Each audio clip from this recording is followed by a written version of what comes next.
Hello, Jera. Hey, Angie, how's it going? Good. I'm so excited to have you on the podcast. Me too. Thank you so much for having me on. I've really been looking forward to this. Girl, I'm so excited. For those of you tuning in, Jera and I actually met in Jasmine Star's mastermind last year.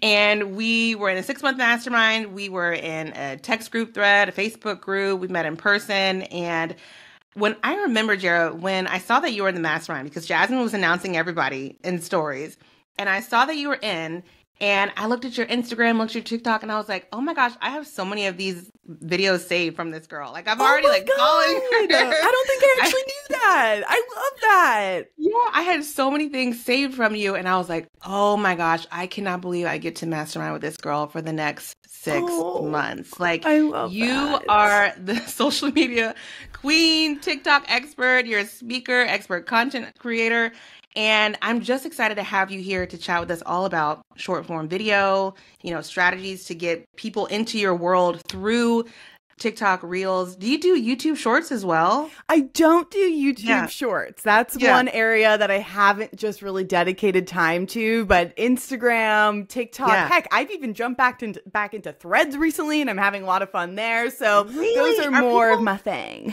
Are people still on Threads? I remember it was like crazy, and then I didn't know if it would continue. People are still on Threads, and I think what's cool about what's still on Threads are the people who are really invested in it. In the first few weeks where it kicked off, it's this new thing, it's this shiny object, people are excited about it. And then as with so many things, when there's this rush of excitement, there's also a rush of, okay, I'm just going to stop this cold turkey, which honestly is what I did. That's what I did too. But now that I'm back on it, I think the conversations that are being had are really interesting. I think the hot takes that people are sharing are interesting. It is a totally different side of social media that I'm seeing. And the other thing that I really enjoy about it is because there is a For You feed, just kind of like TikTok, we have a For You feed and a following feed, but it's constantly showing me people that I don't yet follow. And I'm either interested in connecting with or maybe even like working with. Like, I'm thinking about SEO, and all of a sudden SEO experts are showing up in my Threads feed. So it's also a really great way to get discovered as well that I don't think a lot of people are necessarily considering. I love that. Maybe I'll hop back into it, because I think you should. I was on it for like 2 weeks, and I was like, oh, that was fun. Let me go back to Instagram. But, speaking of hopping on something that's going crazy and hopping off, that's kind of what I did with TikTok. And then you graciously hopped on a call with me last year to talk about all the ways I could be sharing about my business and photography on TikTok. And I was like, all right, let me dive back into the TikTok. Yes, and you're just so good there. You're natural. How in the world did you get to where you are with just being the queen over on TikTok and even Instagram Reels? Like, both platforms, every time I swipe, there you are doing something fun, exciting, and I'm just like, save.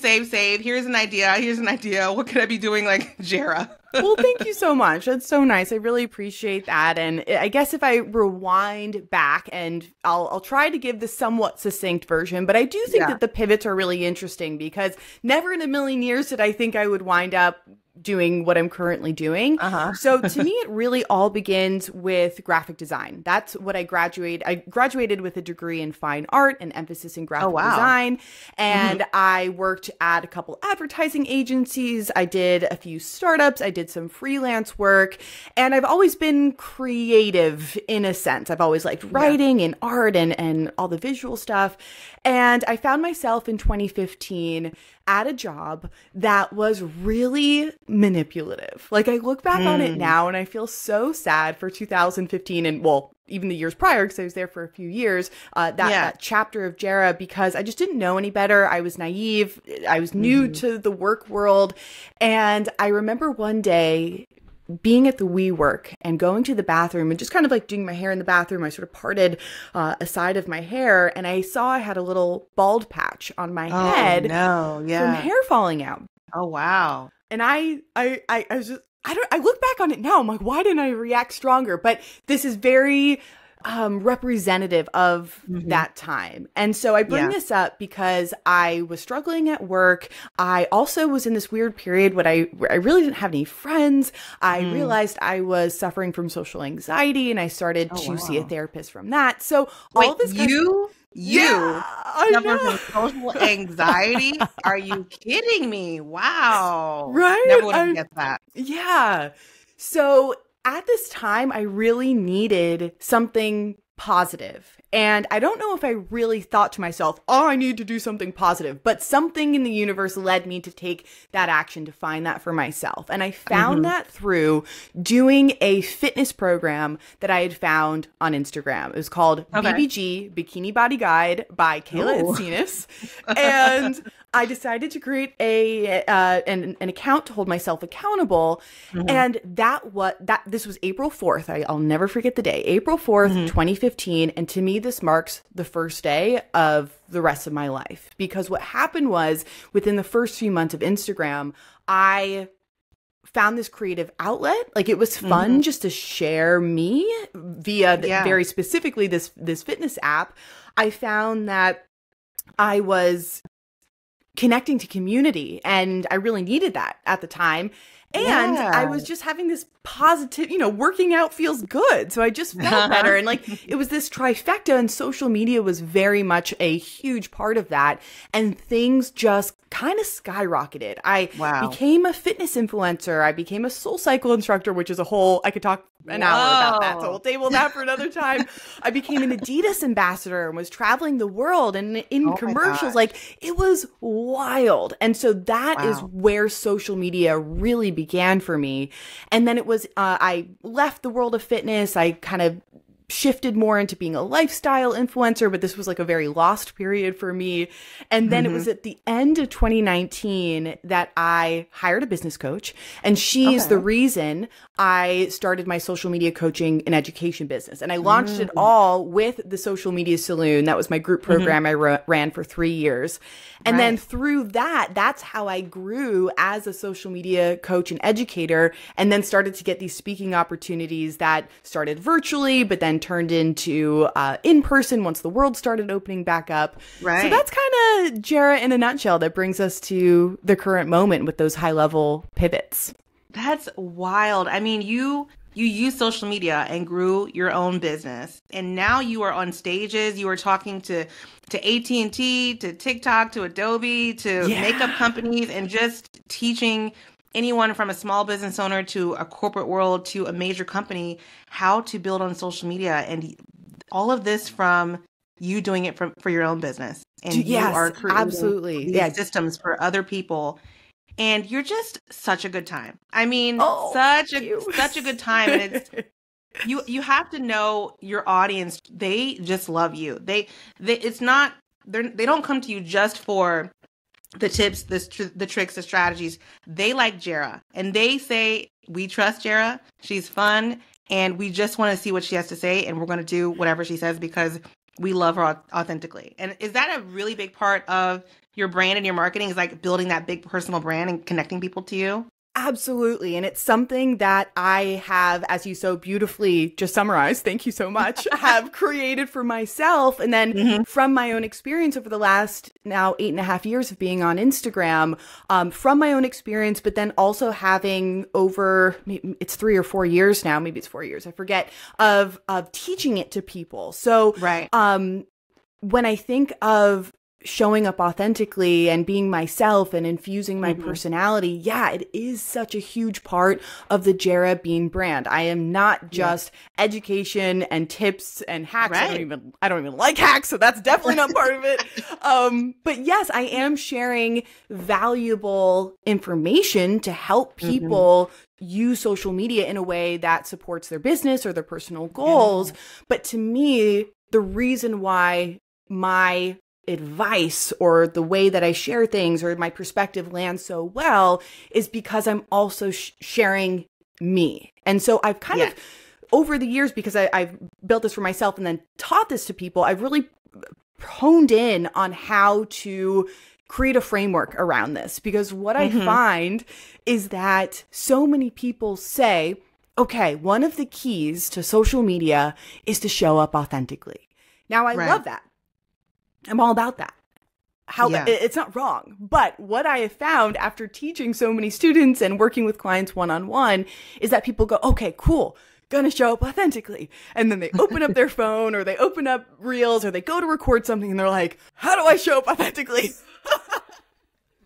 Because it's not this inherent thing. And that's where I think so many people, I don't want to say go wrong, because it's not like they're making the mistake. It's that people aren't teaching how to do it because it's not this inherent thing. It's hard enough to be your authentic self in real life because there's so many things like, for example, social anxiety or, self-doubt or imposter syndrome or what's this person going to say or how are they going to think? How am I being perceived?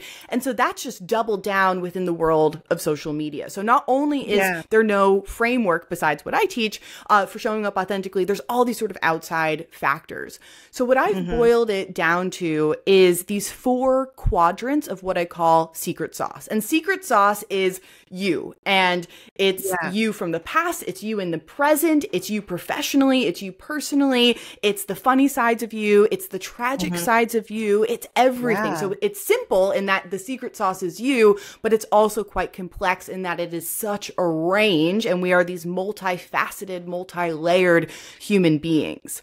Absolutely. So that's a little bit of insight into how I've created that for myself and others. I'm happy to dive into the framework. Let's do it. Yeah, you want to? Let's do it because I know people, like you said, they say, okay, be authentic, be yourself. And people hear that and be like, okay, but how? And who am I? And I'm not interesting enough. And so how can we harness that secret sauce and get it out into the world? Yes. Okay. So let's talk about it because it's one of my favorite subjects. Now, first I'll say, like, when I have my students go through my program, The Saloon, which is retired, but it might come back one day. I have a whole project around this. So I don't want to oversimplify this by any means. I have people fill out a worksheet. We talk about some of the key moments in their past, people who have helped them along the way, what your values are, things that are part of your daily life. Like we really take time to dissect this, which then helps to inform the 4 secret sauce quadrants. And those 4 secret sauce quadrants are as follows. We have foundational secret sauce, we have personal secret sauce, we have professional secret sauce, and we have lighthearted secret sauce.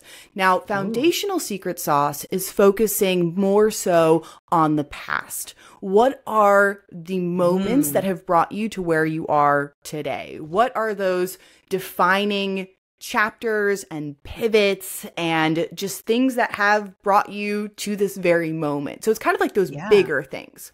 That's foundational. Then we juxtapose that with personal. Personal secret sauce is focusing more on the present moment. So what are you doing on the weekends? What are your hobbies? What's your family like? Do you have pets? What do you like to eat? What shows are you watching? Like all the things in the moment. And that does tend to sound a little bit more like on the happier side, but it can also be the tough stuff too. For example, I had a lot of really awful things happen to me last year. In the moment, those were personal because they were in the present moment, but very quickly those shifted to become foundational because those are some really defining, big, heavy moments of my life. So there can be kind of an evolution from personal to foundational.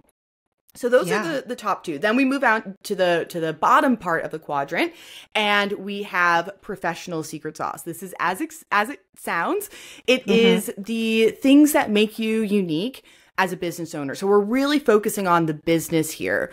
How do you approach things? How do you see things? How do you do things with your clients differently than someone else in your niche? Like what is the defining factors of you as a business owner, entrepreneur, etc.? Then our last one, my personal favorite, is the lighthearted secret sauce. The best. Once again, as this sounds, and this is really kind of the funny, the goofy, the silly, the wacky. And you know what? Even kind of like the mundane can sometimes fit in here. Now there can be overlap with the personal. So it's not like each quadrant is like black and white. There absolutely can be crossover here. But with the lighthearted, we are focusing a little bit more on like the silly and the random. I'll give you some examples of my own. I really am good at armpit farting. So I share my secret talent, which is not so secret anymore, on my stories a lot. I am obsessed with cheese. I have an entire, like this really deep inside joke with my community about cheese. So much so that a sponsored post was actually born out of this inside joke. I partnered with a cracker company because I love cheese and crackers. And that's when we were in the mastermind, yes! we were at the in-person event, and you were like, I just did this whole music video. Was it cheese and crackers? Cheese and crackers, because that's the thing, cheese and crackers. It's the combo. Yes. And I'm still in that influencer content creator role in addition to my social media coaching and education. And so I still do a lot of brand partnerships. And so when something like that comes along that is so embedded in the lighthearted secret sauce that I've shared with my community, it's just such a home run. So that was really special for me. But with these four quadrants, what I love about it is that it makes this topic of authenticity more approachable and more tangible. And then in addition to that, it's also giving you choice. And to me, this is so important because so many people think in order to show up authentically on social media, I have to bear it all. I have to share every part of myself, and I'm uncomfortable with that. And I get that. I would never tell someone, okay, in order for people and your community to connect with you more, you have to share every minor detail of your life. Everything. Like, no way. So this gives you selection. This gives you choice. You can say, okay, you know what? I'm going to share foundational. I'm going to share professional. I might dip my toe ever so slightly into personal, and maybe those are things I share on my stories and just kind of see what it's like to, okay, maybe I'll tell people I'm at the farmer's market. Maybe I'll share the book that I'm reading. But you might go lighthearted. Ooh, that like, maybe I'm not silly. Maybe I'm not wacky. Or maybe I don't want to share, the TikTok that made me laugh. Like maybe that just doesn't feel on brand. You can go lighthearted. Like dust my hands off, that's not for me. So I just want to be very clear that not only does this make it more tangible, you also get to call the shots on how you're showing up in your own authentic way. I love this, and I love that you talked about the different places you can show the quadrants. For example, a lot of the things in my stories, I don't show in my feed on Instagram.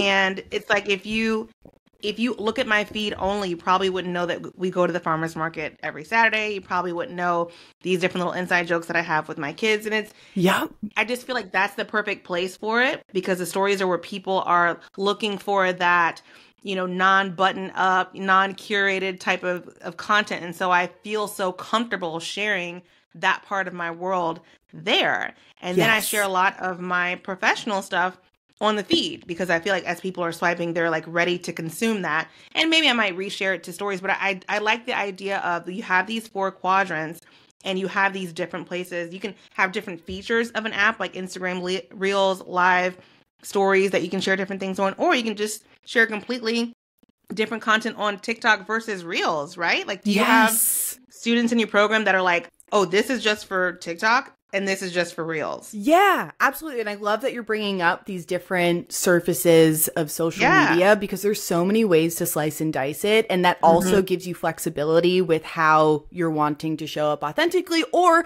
even, there's other types of content than just you as well. And it gives you choice of how you are sharing those. So also, as exactly you just said, you might only choose to share personal on stories, or maybe now and again you're sharing personal like once a month. Like for instance, right before we hopped on, I did this slick back bun, and I get so many DMs. People are like, how do you do it? How do you make it look so you slick? need a tutorial. Yeah. And so I just filmed me putting it up. And is that social media tips, education, or advice? Like, absolutely not. But sometimes people like to get those peaks. And so once in a blue moon, I might share things that are a little bit more personal on the feed. So once again, you have the selection. And then as you said too, we're also talking different platforms. So we have Instagram and we have TikTok.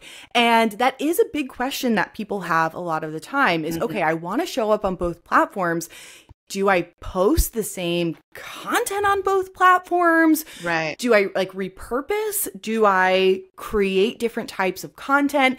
And it's a loaded question because there isn't necessarily one right or one wrong answer. So to give more context to that, if someone's like, I do not have time to create 2 different videos to post on Instagram and TikTok. Right. I would say, okay, to me, that's not the most ideal scenario. However, you're likely going to hit a totally different audience on TikTok. Yeah. So I rather you take one video and repost it to both platforms than only share it to one. Because even if you're growing super slow on TikTok, even if your views aren't great, the fact that it is essentially a search engine now, like if you can at least take advantage of that, that's huge. But that's wild. In an ideal world, I would recommend thinking about the platforms differently and potentially sharing it. You might share about the same topics, but the way in which you share them might be different.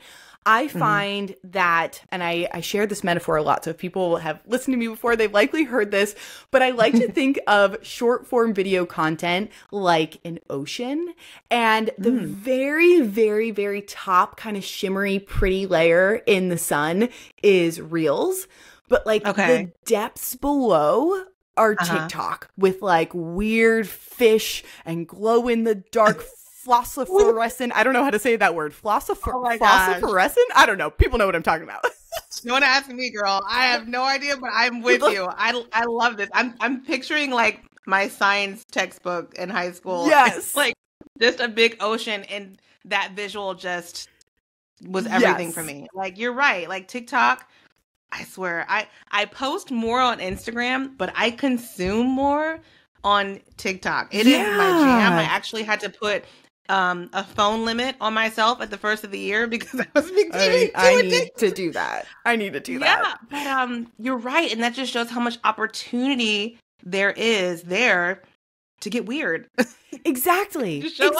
And to like get weird, or even if that's not your thing, like get casual. Like, so by the depths below, I feel like there's just so much more nuance and possibility versus Reels. Like, we are really seeing the fun edits and like the transitions, and it is a little bit more polished. Like, it has loosened the reins on how kind of aesthetic Instagram once was, but we're still kind of in that aesthetic nature with Reels versus TikTok. You can open up the camera and talk to camera for 30 seconds.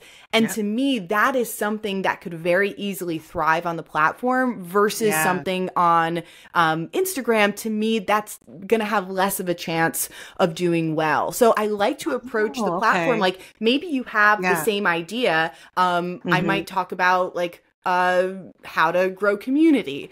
And I might share about that on Instagram in a very different way than how I share that subject on TikTok. So even if you're sharing the same topics, you might want to think about the format in which you're bringing that topic to life for both of those platforms. Just reformatting and optimizing what type of content on each individual platform. I love this because I've had some instances where I completely just, because Instagram is my platform of choice to post. So I'll post something there, and then maybe I'll just completely repost the same exact video on Reels or on TikTok. But then sometimes I'm like, you know what? This is a really good message. I bet if I just take a couple more minutes to optimize it to the TikTok platform, it'll do well. And it does. When I take that little bit of extra time just to make sure it looks like it was made for TikTok. Yeah. That's when I get more engagement there. I love that. And then on top of that too, if you like add in the right keywords of, you know, photographer and your location and the style you do, like, oh my gosh, with just fairly minimal effort, you are creating this whole other way for people to discover you. How powerful is that? That's so cool. I love that. Can you talk to us about, talk to me because I need all the tips.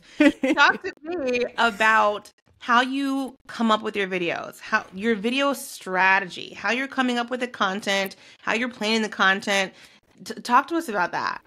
So something I like to use for me and clients is something I call the video ice cream cone framework. Now you're probably like, what the hell does ice cream have to do with videos? I just love your visuals, your analogies. Like, give me all of the ways to see this in my head. So I love it. Yeah, I'm such a visual person. So like, ever since I was young, I was always coming up with metaphors. Like we'd have these writing exercises in third grade where they would like ask us to name some sort of like way to write, and everyone would turn to me. They're like, "What should we call this?" And like, I was always the namer of things. It was great. So this is like, this runs deep. Okay, so the video ice cream cone framework is simple, but also there's a lot to it. So let me begin with the cone. And the cone is really our foundation. What I find is that so many people, to no fault of their own, are really missing this foundation, and they get pulled into the clickbait of hacks and bad advice. For example, all the time I see how to grow a following. And it's like, post 1 reel a day, share a quiz, post a carousel. And it's like, what? Like, we're talking about the form, like we're talking about like the format and steps to take, but like it's not a strategy. No, it's like, what is the reel about? Why are you asking? Why are you putting up a question box? Like telling someone to post 5 days a week, but we're not actually figuring out the what and the why is just cuckoo bananas to me. So the cone can tell I'm passionate about this. The cone, I love it. The cone is really all about the what and the why. And the way that we figure this out is by defining the 3 types of content pillars. And the 3 types of content pillars are as follows. We have the expertise pillars, we have the business pillars, and we have the secret sauce pillars. We've already talked about secret sauce, so like we've got a good intro into this. So with the expertise pillars, here is where you are providing value. Yes, that phrase is overused, but we are talking about providing insight, advice, tutorials, tips. Not everyone's expertise is going to be the same in how they bring that to life. Like expertise doesn't necessarily mean 3 steps for this. Like for some people that might be super clear how-tos, but for other people, expertise might be more thought leadership content and sharing your perspectives and insights. So there's really a range with how expertise can come to life. So once you sort of are on board with that expertise, usually you want to come up with 3 expertise pillars. Asking yourself, how do I divide my expertise and my authority and what I'm good at into 3 main themes? For someone who's like fitness related, like that's really easy. We could talk about fitness, nutrition, and mindset. For someone in the social media space, maybe it's personal branding, sales, and content creation. Like don't think about it too hard. It's just how would I divide this up in order to then come up with more specific content ideas out of each of those 3 expertise pillars. So that's expertise. Okay. Next up, we have the business pillars. And this is fun because it's a little bit more prescriptive. Like you're not going to brainstorm your business pillars. I'm just going to tell you exactly what they are. So give it to us straight. Yeah, I'm ready. The business pillars are your soft selling business pillar and your hard selling. And the whole goal of these 2 wrapped up together is to create awareness and then to actually create sales. So the beauty of this is that it provides a lot more nuance to what it means to talk about your business. So many people shy away from it because they think it means buy this, sign up now, hire me or else. And people are like, that's too strong for me. Now, that is hard selling when you are providing a clear and direct CTA to, hey, I have one-on-one spots open, submit an application, or I'm now accepting new clients, click here to book a call, or here's a digital there's a season project. For that. Yeah, exactly. So that's good. We want to do it. And Angie, you're so good at that. Like, I really admire the way that you hard sell. It's really just, thanks. like I'm always have my eyes out for that kind of stuff because so many people shy away from it. And so when I see people doing it in such a confident, clear way, I'm like, let me grab this example and use it in a presentation, which Angie, I actually have grabbed examples of yours and used in a presentation. Actually, you know what? On this topic, I did a presentation about hard selling versus soft selling, and I did a little case study on you. I just remembered that. So, oh my gosh, we're gonna have to chat through this at a later date because I want to know your perspective. Because every time I like. I love soft selling because it's just like, and you'll get into that. But like every time I have to be like, this is what's for sale, this is how much it costs. I'm like, I know. In my mouth, but it comes across confident. I'm glad. Oh yeah, totally confident. Yeah, I can share about what I did in my little case study on you and send it to you later. But you're right. Soft selling is really where it's at because soft selling is something that usually feels more comfortable. But the cool thing is that you can do it all the time. So with soft selling, there's also a range within soft selling, super, super soft selling to like kind of more of a medium soft sell.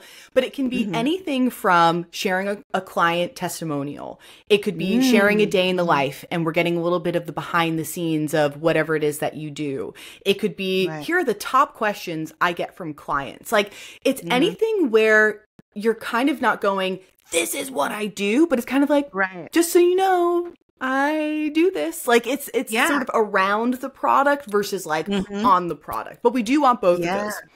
So those are the business pillars. And then we already know the secret sauce. We got those 4 quadrants, which act as our secret sauce pillars of foundational, professional, personal, and lighthearted. So to me, that is where it all begins with video is we have to figure out what our content pillars are that link directly back to our business and what our goals are so that we can then confidently and intentionally generate video content ideas versus just going, I need to make a 7-second video and read more in the caption and put a trending audio. Like, that's so good. And I would love, could we do, if you don't have a notebook and you're listening, please go back and re-listen to this entire thing and write it down, open up the Google Doc, take notes. I would love to do like a fun example. Like, let's just pick a type of business owner and can you kind of put yourself in their shoes and work through what you just said? Yeah, so totally. Let's choose, you pick the type of business owner you want to talk about. I was going to say literally you pick. Okay, so I'm going to do. I'll think too.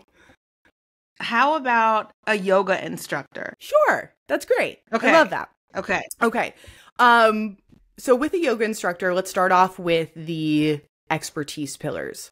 I would say if we were to divide that into 3 categories, something that comes to mind is movement. Now, I will say sometimes for someone who's in fitness, if you have a pillar that's movement, that might be still too general. So maybe we want to break that up because we don't want it to be so all-encompassing that it's then hard to come up with content ideas. Right. So maybe with movement, we do something more like the actual, yoga movement, but then maybe it's like mobility as well. Like how can we crack that open and have 2 different ones? Or maybe it's like active, like sweat inducing movement versus more of like a relaxing type as well. So that's one way to break that up. And then we also might want to think of something like mindfulness, or maybe there's meditation. Like what other parts are you bringing into what it is that you do besides just the movement aspect? So that could be, let's say, like the actual yoga moves and the more like calm, stretchy mobility moves. Then we have mindfulness and meditation, potential expertise pillars. Then if we move into secret sauce and we think about those 4 buckets, an example of foundational is, well, how did you become a yoga instructor? Maybe you were a lawyer and you decided to leave that corporate life and really pursue a completely different path. That's one example of foundational. Or maybe there is some moment in your life where you really worked on your confidence and being able to speak in front of a room, and you used to have a terrible fear of public speaking, and now you've overcome that. That's like my own example. But like, to me, that's a really big foundational. Or maybe it's like a big city move. You move from New York to LA, something like that. And then if we think about personal, that could be like your favorite brands to wear and shop at for your yoga clothes. It could be your dog, and maybe your dog, you bring your dog to your yoga class because the yoga studio allows it. It could be the like meditation podcast that you're loving right now, the regular podcasts. And then professional, like maybe there's a certain type of yoga that you have like studied, like a certain methodology or a certain mentor you had, or maybe you do something in your classes where like you never touch people and move their bodies unless they put a little card on their yoga mats that say, I love that. like, it's okay to make modifications and like touch my body. Or maybe you have a catchphrase that you always say at the end of class. Like, these are all different ways to look at that professional. This is so good. Oh, good. I'm like, these are just off the top of my head. Hopefully this is landing. You're doing great. I put you on the spot and you're killing No, it. I love this. This is like, this keeps me sharp. And then if we think of business, hard selling would be, here's my schedule for the week. Or I'm subbing this class on Saturday, come, or here's the link to book. Or I offer in-person sessions at XYZ Yoga Studio, but did you also know I have private sessions? Here's a link to book for me to come to your home on Saturdays. Right. Soft selling, we have a lot of room to play here. If you're allowed to do this, you could take a time lapse of the class and post that to your stories and say, you know, this was such a beautiful class today. You're not saying, come to my class to click a link, but you're just saying, hey, this is what I do. It could even be coming on your stories or on your reels or TikTok and talking through something that happened in class. I just taught a class this Monday, and I've never said this before, but it just came out of me, and I really wanted to share that with my community. Or sharing a testimonial, a review, that type of thing. So that's how I'd break down a yoga teacher off the top of my head. My mind is blown. If you're watching, you will see me putting a crown on Jera's head, the queen of video strategy and content creation. I put you on the spot. You killed it. Do you do yoga? You know what? I've actually interestingly done yoga my whole life, but very sporadically. My high school offered yoga, so I took that. I took it for a credit in college. I've been, you know, I'll go for a couple months and then like go out of it. So I'm not good at it, but I really do love it.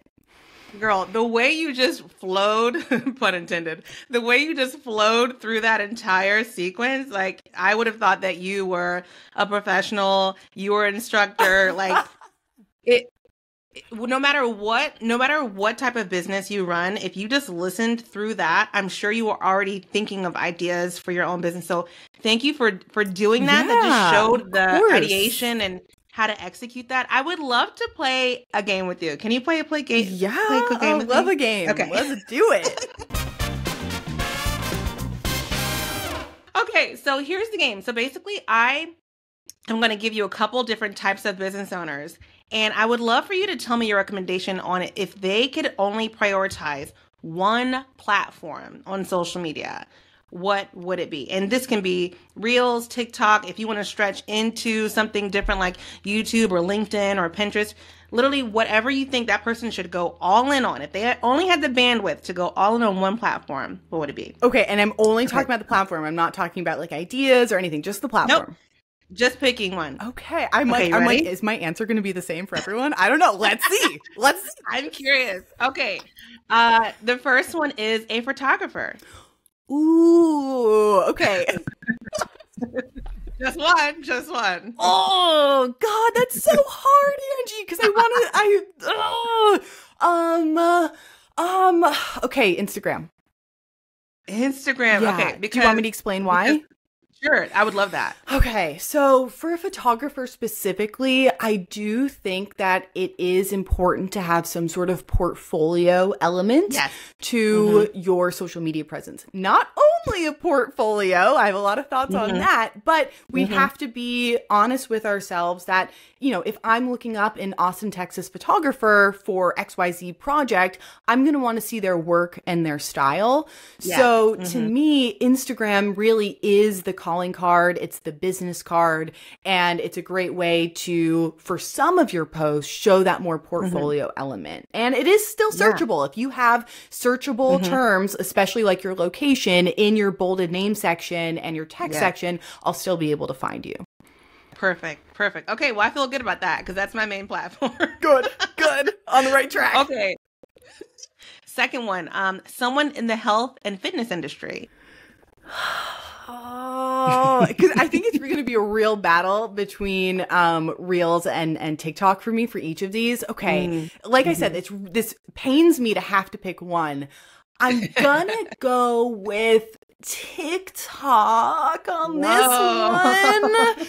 Because I kind of going back to our conversation of what's possible on that platform, I do think, you know, there are certain niches and industries. I'm never going to say it's oversaturated. You can't do that. But we have to be honest that there are some industries where there's just like a lot of players in the game. And so how are you going to differentiate yourself? And I think your personality, your secret sauce, the way that you approach fitness is what's going to set you apart versus just here's how to do a bicep curl or here's how to run on the treadmill. So that comes alive more in TikTok. So that's why I'm leaning more towards TikTok. Okay, if you're a health and fitness professional and you are living on Instagram and have not explored TikTok, Jera just told you to hop on TikTok. Okay, next one is an influencer. So someone who does like sponsored posts, brand deals, collaborations, things like that. Angie, you're asking the tough questions. Okay. Oh gosh, this is so hard. Okay, I'm just going to go with my gut. I'm going to say if you are more of a personality-based influencer, I'm thinking someone like Elise Myers. I'm thinking even like Alex Earl in a way, like, you know, that might be a little controversial because she's, you know, kind of whatever. But like she really has blown up because of the way she speaks to the camera. And the same for Elise, like two very different influencers, but I would say those are personality-based influencers. I think if you are more of like the lifestyle influencer where you are taking us along the ride more based on what you do and how you dress and where you go, and it's like maybe a little bit less of the personality, then I would probably say Instagram. Okay. Wow. I'm thinking like I follow a lot of like mom influencers who are talking about like how to dress well in your 30s, you know? Yeah, I love those videos. And where I'm getting videos. this to organize the home, like that person, that influencer, and she's like talking about the brands that she loves, the Amazon links where I can go buy something. Like, you think that person belongs where, like the priority? I would say TikTok, because I think I see, and that's something that I just love about the platform so much, is that it gives space and opportunity to people who I don't think would have gotten that opportunity on Instagram. And that's no fault of their own. That's just the platform. So when people are like, oh, TikTok's only for teenagers and dancing, I'm like, I follow like several grandmas and grandpas, like literal grandmas and grandpas killing it. And like their content's not fancy. They're not doing the transitions. It's them sharing their life and their personality or their humor. And so that's also what I mean by TikTok having like the depths of the ocean, is that there's so much more range and diversity and different perspectives than just like, can I put a cute reel together? Now, I'm really minimizing reels with that statement, so take that with a grain of salt, because I do think that there's a lot more that people can do with reels and people do with reels. But if I'm being really black and white about it, that's kind of the stance I would take. Okay, great. All right, I've got two more, and I think I know what you're going to say for this one. Okay, so this next one is an online educator. So someone who has courses, memberships, might even do one-on-one coaching what platform should they be on?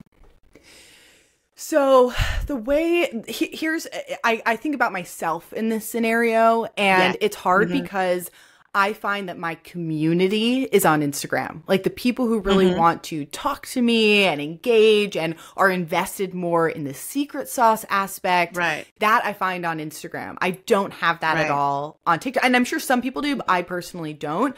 I really see TikTok more as an exposure platform and a discovery and a search engine versus more of those like personal connections. So if I had to be really strict about this, if you're someone who is leaning way more heavily into I'm just doing like expertise in business and maybe a little bit less of the secret sauce. Oh, I feel like this kind of contradicts some of the things that I've said. So let me damn it.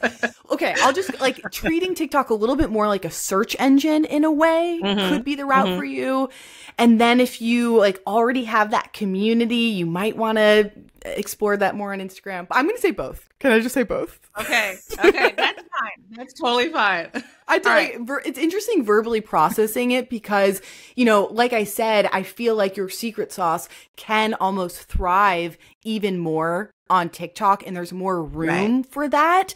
But I think Instagram is sometimes where more of the conversations and the actual deeper connections happen as well. So it is interesting to compare those two. Yeah. All right. What about a product-based business owner? So someone who makes something, anything that they are shipping, packaging, selling to people. TikTok. Easy for me on that one. No hesitation. Wow. Yes, one that I can easily answer. I love it. Yeah. So Okay. Yeah. Here's what I think about that. I think that product businesses have thrived on TikTok in a way that they've never thrived on Instagram. And the reason for that is a couple of things, and they all probably blend together, is that product-based businesses and also like large corporations that don't necessarily have a singular face to the brand are able to provide insight into their company, into their story, into their like values and point of view. Like something that comes to mind is Coach. I think Coach does TikTok really well. And I know that's like a bigger brand than like a smaller business, but I saw this video from them where you can like send in your Coach bags and get them repaired. And they like brought us through the whole process of that. Oh, wow. That's fun. Yeah. And I'm like, that's really cool. Like, I didn't know that. And that gives you like insight into Coach in a way that's beyond just the bag. It also allows product-based businesses to infuse humor into their content and kind of create this completely different connection. I saw this diaper company. I think they're called Rascal and Friends. And have you seen, I think it's it definitely is a show where they do, is it real or is it cake? Have you seen that? Yes, I've seen that. And so I don't know. So random. It's so random. I don't know if this was a larger trend or they just did it, but they did this video where it was, is it real or is it cake? But all of the cakes were awful. And so they like showed the diaper bag, like sort of the packaging, and then they showed a cake where they tried to recreate it. And so it was just hysterical. Like, this is so random, and this is not something that ever would have come to life on just Instagram. It's that depths of the, you know, weird fish floating around TikTok that allow product-based businesses to show the more humor side, to show behind the scenes of the business, to introduce the founders, the employees, as well as inject humor. I love it, Jera. Oh my gosh. I love that. I want to give you a little bonus round with 3 celebrities. Okay. So these are 3 celebrities that are not on social media. Okay. And I want you to say that they should be on social and the one platform that they should be on. Okay. I hope I know who they are. You will. You will. The first one is the Olsen twins, Mary-Kate and Ashley. Instagram.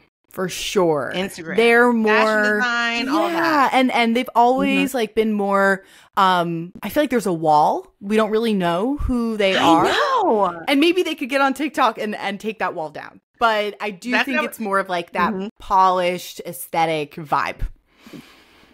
So selfishly, I was thinking Instagram too, but selfishly, I was like, I just want them to get on TikTok and talk. I mean, never see these girls talk anymore. I would love that. I mean, it's kind of how I feel like it. Once again, it's that connection, like Amanda Bynes being on TikTok all of a sudden. Oh my I mean, gosh, that's a different thing, but it's like, whoa! All of a sudden, it's like this instant connection to a celebrity that we haven't had before. Yeah. And I feel like, they're fashion designers. I feel like Instagram is like right up their alley with that stuff. Totally. Okay, second one is Meghan Markle. Meghan Markle. I feel like, oh gosh. I mean, I'll tell you this. She runs a foundation. She invests in businesses. Like if she were to just get on and position that part of her life and get more eyes on that stuff, where should she be? I think TikTok would be great. It would be more conversational, more behind the scenes, but she could still lean into like the foundational and professional secret sauce without with maintaining the boundary of maybe not sharing the personal and lighthearted. Right. I love that. Yeah. Okay, last one in the game. And it depends on the day you're listening to this, if he has social media or not, because he usually gets kicked off. Oh, no. And Kanye West. I had a feeling. Oh gosh. I feel like definitely TikTok, because I feel like that's how he would want to express himself, with just sort of off the cuff, pull out the phone and speak, and maybe a little bit of Threads too. Oh, because I think he's been banned on, Twitter/X. So I'm sure Threads would probably be something he's like, well, let me go over there. Yeah, I could see both that like super casual, like I'm just recording something or typing something out in the moment and just sharing it. For better or worse. That's so fun. Jera, thank you for playing along. This was so fun. Awesome. I love that.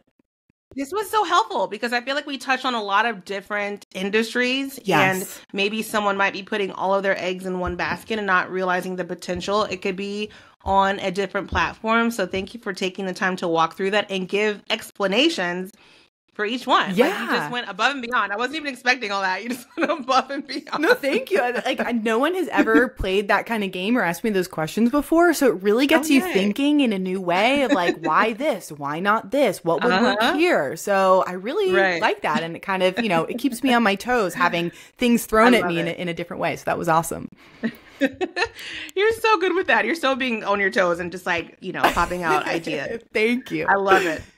Jera, where you have a resource that you can provide to our listeners. I'm going to put it in the show notes. Can you just kind of tell us what that is? Yes. So this is a pretty comprehensive PDF of 10 evergreen video content ideas for your business. Wow. But it's not just the idea. Essentially, I present the idea at the top of the page, and then I give a whole list of links for inspiration of how different types of people, niches, creators, businesses, all of the above are bringing that to life. So if I say, share behind the scenes, it's not just, share behind the scenes and figure that out for yourself. Here's like 7, 8, 9, 10 different links of how other businesses are sharing their behind the scenes. And there's 10 of those total with all the inspo links underneath. And this is a free resource. Yeah. Oh my gosh. Thank you for sharing that with us. This sounds like a premium paid type of thing. I can't wait to go download it. Thank you so much. Where can our listeners find you on Instagram and TikTok? I'm Jera Bean. There is a dot in there. Jera.Bean on Instagram, on TikTok, and that's where I am. Awesome. Thank you so much, Jera. I really appreciate you being here. Thanks, Angie. Thanks for having me. Hey, friend. Thank you so much for tuning into the Angie McPherson Show. I hope this episode ignited a fire within you, motivating you to take bold and inspired action. As a gift for listening, I've created a free download of my business toolkit featuring all the essential tools and apps I use to grow my business. Just head over to angiemcpherson.com/toolkit to get your copy. If you haven't already, please consider subscribing and leaving a rating or review wherever you're listening. And if you're feeling extra generous, sharing the podcast with a friend goes a long way, and I am truly grateful for your support. For any resources and links mentioned in today's episode, make sure to check out the show notes. Keep moving forward, friend, as each step takes you closer to your goals. I'll catch you next week for another episode.